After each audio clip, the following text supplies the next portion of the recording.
วันนี้เมนูลาบพิเศษมากเลยนะ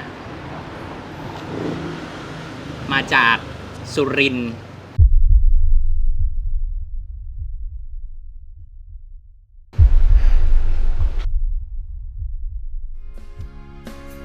เจ้าของอยู่ข้างหลังแล้วเจ้าของฝีมือ อยากพบเจอ อยากพบหน้าเฝ้าแต่ห่วงหาตั้งแต่วันที่จากไกลหากได้พบจะกอดให้แสนนานเพราะแสนรักแสนห่วงเป็นใครอยากบอกว่าคิดถึงมากมายสุดหัวใจที่มี